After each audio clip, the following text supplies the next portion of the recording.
Okay, let's dive right into this. Right now, Korean dramas are an absolute global phenomenon, aren't they? People literally all over the world are just captivated by these intricately written, emotional stories. But here's the thing about this explainer today. Whether you're navigating the neon streets of Seoul, grabbing a quick espresso in New York, or strolling through Paris, the reality is that we all play the lead role in our own lives. And regardless of our language or our cultural background, East or West, we share the exact same internal, psychological struggles. Today, we're going to look at the underlying script of the human mind. We're exploring what true mental strength actually looks like, and we'll do it by breaking down some core concepts that serve as a mirror to our deepest selves. So, get ready, because the plot of your own life might just be a whole lot deeper than you ever realized. So let me ask you a question. Are you playing a distorted character in your own life? I mean, it's incredibly tempting to act like a flawless K-drama lead, right? We want those camera-ready angles of our personality presented to the world, complete with that perfect, soft focus lighting on our achievements, our kindness, and our successes. But what about the hidden flaws? Do you ever find yourself only looking at the good parts of who you are while completely editing out the messy, complicated realities of your character? Look, this is a totally universal human tendency. We want the applause, but we are absolutely terrified of the critics. The truth is, playing a distorted, idealized version of yourself isn't actually a sign of strength at all. Actually, it's quite the opposite. And that brings us to the illusion of the perfect protagonist. A genuinely strong person is not someone who is perfect. Just let that sink in for a second.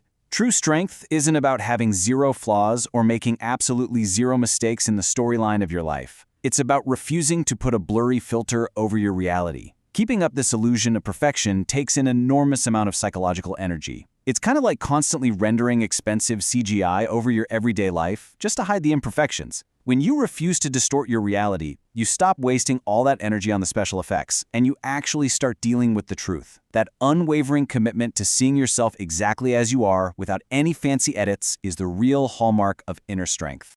And this brilliantly illustrates the divide we create in our own minds. On one hand, we have the attractive, heroic qualities that we happily show the world. You know, the ones that get us the applause, the promotions, the likes on social media. We proudly accept these, and we weave them right into the stories we tell our friends. But then, we have the unacceptable traits. The messy, uncomfortable, completely un-camera-ready parts of ourselves. Maybe it's jealousy, pettiness, or just a really deep insecurity. When we encounter these uncomfortable parts that we feel we simply cannot tolerate, what do? We actively push them down. We suppress them. We essentially tell those traits, "You are cut from my script."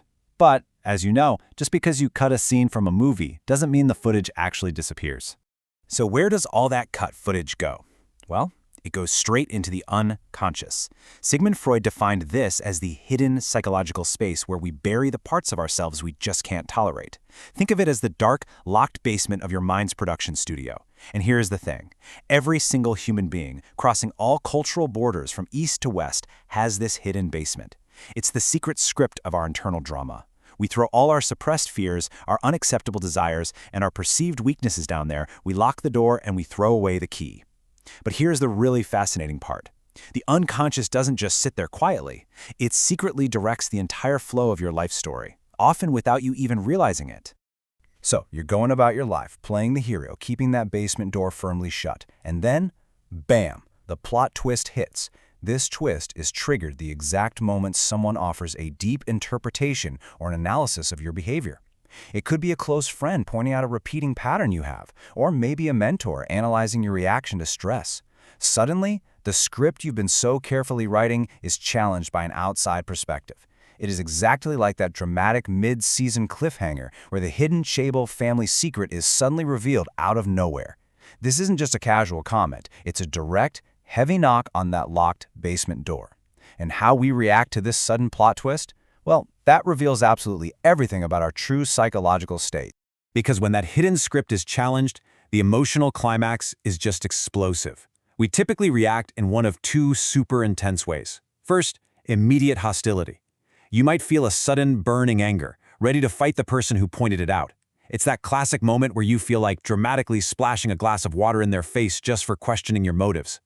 Or, secondly, you feel a piercing shame. It's that paralyzing, horrible embarrassment where you feel like your bare skin is suddenly exposed to the entire world. Whether it manifests as defensive rage or intense shame, this emotional spike is literally your mind's security system blaring its alarms, because the illusion of your perfect protagonist is cracking. So the absolutely crucial point here is this quote: "That is usually where your weakest and truest self lies." I want you to really absorb that. Most of us run for the hills when we feel those emotions. We think anger or embarrassment means the other person is wrong or that we need to hide even faster. But the psychological reality is quite different. Those exact moments of painful embarrassment are the ultimate compass. They are like flashing neon signs pointing directly to your most vulnerable, hidden, and authentic truth. The things that trigger you the most, those are the master keys to understanding your hidden script. So how do we actually master this and write a better story for ourselves? Well, it takes a clear 3-step character development arc. Step 1 is to observe. You have to step back and honestly look at those uncomfortable traits and those intense reactions without instantly judging yourself. Just look at it. Step 2 is interpret. Analyze your raw reactions. Ask yourself, why did that comment cause such piercing shame? What's the root there? And step 3 is connect. Bring those hidden, alienated parts of yourself back into the light. Facing this painful place, observing it, interpreting it, and connecting with it, that is the only way to transform from a fragile, defensive character into a truly strong protagonist. We've explored the illusion of perfection, the hidden basement of our unconscious, and those explosive reactions that actually point to our deepest truths. So I want to leave you with this final provocative thought. Think about a recent moment where you felt deeply defensive, or where you felt that raw, bare skin embarrassment. What is your sudden shame trying to tell you about your true self today? I really encourage all of you, no matter what language you speak or where you're watching from in the world, to stop running from your hidden script. Use those plot twists of shame to unlock your true inner strength and become the genuinely authentic lead in the story of your life. Thank you so much for joining me for this explainer, and I'll catch you in the next one.